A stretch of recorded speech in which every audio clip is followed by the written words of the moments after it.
Indian body building industry काफ़ी ज़्यादा interesting है क्योंकि हर दिन कोई नमूना आपको देखने को मिल जाएगा। कभी कोई बोलता है कि मैगी खा लो, कभी कोई बोलता है कि अल्कोहल में वे प्रोटीन मिला के पी लो। और कभी कोई बोलता है BCAA की जगह इलेक्ट्रॉल पियो। और आजकल तो सबसे ज़्यादा फेमस और सबसे ज़्यादा ज़रूरी प्रोटीन जो दुनिया में सबसे ज़्यादा लेना चाहिए लोगों को, और हमारे गुरुजी नितेश रैमबॉर्ड इन्होंने कहा है कि सत्तू पियो। और इन्होंने कुछ ऐसी बात कह दी कि वे प्रोटीन की जगह सबसे अच्छा चीज़ है सत्तू। सत्तू पीजिएगा तो आपकी बॉडी बनेगी। तो इस टॉपिक को कवर करना काफ़ी ज़्यादा ज़रूरी है क्योंकि अगले साल अगर हैनी रैमबॉर्ड अपने क्लाइंट हादी चुपन को अगर सत्तू नहीं पिलाएंगे तो शायद वो ओलंपिया नहीं जीत पाएंगे। तो इसलिए वे प्रोटीन वर्सेस सत्तू इस वीडियो को आज हम कवर कर रहे हैं। और एक इंतजार और भी है हमें कि कब लॉन्च हो जाएगा इवोलिन सत्तू। हैनी रैमबॉर्ड कब पिलाएंगे अपने क्लाइंट को सत्तू। इसके पीछे असली कहानी है क्या, और क्या ये सही में सत्तू रिप्लेस कर सकता है वे प्रोटीन को, इसके ऊपर बात करेंगे इस वीडियो में। जैसा कि आप सब जानते हैं नितेश सोनी को, और सोनी के नखरे कहीं से भी सोने नहीं लग रहे हैं यहाँ पे, इनकी हरकतों से तो बिल्कुल भी नहीं। तो सबसे पहले हम बात कर लेते हैं सत्तू के बारे में। इंडियन डाइट में सत्तू काफ़ी लंबे टाइम से काफ़ी ज़्यादा यूज़ हो रहा है और ये एक हाईली न्यूट्रिशियस फूड आइटम है। ये एक प्राइमरी सोर्स है कार्बोहाइड्रेट का।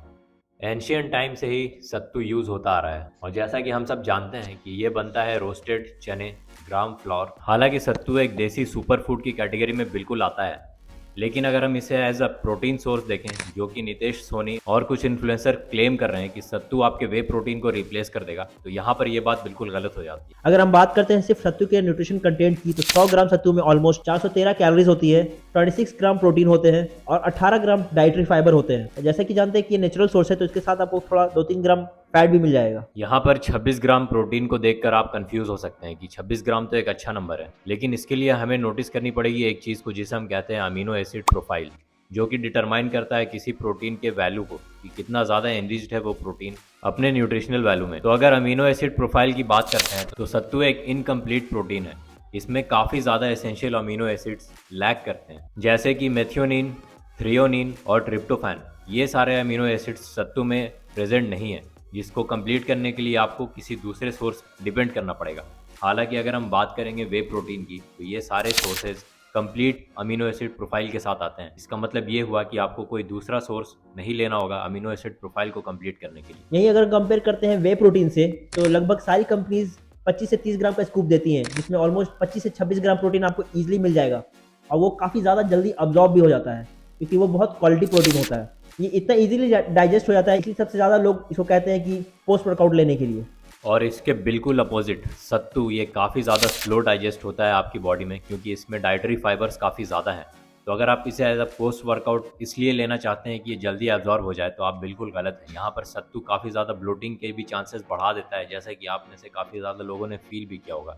तो पोस्ट वर्कआउट में सत्तू लेना ये उतना ज़्यादा रिकमेंडेड नहीं होगा। और सत्तू सबसे बड़ा सोर्स है कार्ब्स का, इसलिए वे प्रोटीन और सत्तू कंपैरिजन कहीं से बनता ही नहीं है। ऐसे भी आपने अक्सर देखा होगा इंडियन फिटनेस यूट्यूबर्स खासकर, जब भी आपको कोई वेट गेनिंग शेक बताते होंगे तो उसमें जितने इंग्रेडिएंट्स होते हैं वो ज़्यादातर या तो फैट सोर्स होंगे या फिर कार्बोहाइड्रेट सोर्स, और वो आपको इसे एज अ प्रोटीन शेक बोलकर पीने को कह देते हैं। लेकिन आप अगर ध्यान देंगे तो उसमें ज़्यादातर ड्राई फ्रूट्स होते हैं जो सारे फैट के सोर्स होते हैं, और आजकल सत्तू जो एक कार्ब सोर्स, इसमें प्रोटीन ना के बराबर होता है। और ये इनकी नॉलेज की कमी है जो इसे प्रोटीन शेक का नाम दे देते हैं, और ज़्यादातर लोग इस चीज़ को समझ नहीं पाते हैं और इन्हें ऐसे ही फॉलो करने लगते हैं। लेकिन हम ये भी नहीं कह रहे कि सत्तू गलत चीज़ है, लेकिन सत्तू और वे प्रोटीन में काफ़ी फ़र्क होता है, तो आप इन दोनों को कंपेयर नहीं कर सकते एक दूसरे के साथ, और ना ही एक दूसरे का रिप्लेसमेंट बना सकते हैं। हालांकि अगर आपके पास बिल्कुल ही मजबूरी है और आपको अगर कुछ दूसरा ऑप्शन दिख ही नहीं रहा है सत्तू के अलावा, तो आप सत्तू यूज़ कर लीजिए। हालांकि और भी काफ़ी ज़्यादा पोस्ट वर्कआउट में ऑप्शंस आपके पास हैं, जैसे कि सबसे ज़्यादा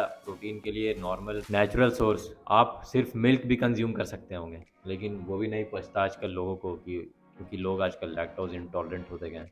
आप यहीं से अंदाज़ा लगाइए कि बहुत सारी वीडियोज़ में इनके बहुत सारे यूट्यूबर्स ने बनाई है, जिसमें ये वे प्रोटीन का डब्बा अपने पीछे रख के और आगे बैठ के ज्ञान दे रहे हैं। तो यहाँ से आप समझ जाइए कि ये किस लेवल का ज्ञान दे सकते हैं आपको। और जैसा इनका क्लेम है कि ये अपने बच्चों के साथ कुछ गलत नहीं करते हैं, ये बाकी के बच्चे के साथ कुछ भी कर सकते हैं, लगता है ऐसा। तो ये थी एक छोटी सी वीडियो सत्तू के ऊपर। ये कोई बहुत बड़ी बात तो नहीं थी या कोई बहुत इंपॉर्टेंट बात नहीं थी, लेकिन इसके ऊपर बहुत ज़्यादा क्वेश्चंस आ रहे थे, इसी वजह से हमने इस वीडियो को कवर किया। ऐसे ही और इंटरेस्टिंग वीडियोज़ के लिए कॉल ऑफ गेम्स को सब्सक्राइब करें, और इन जैसे लोगों से बचे ही नहीं, सतर्क भी रहें।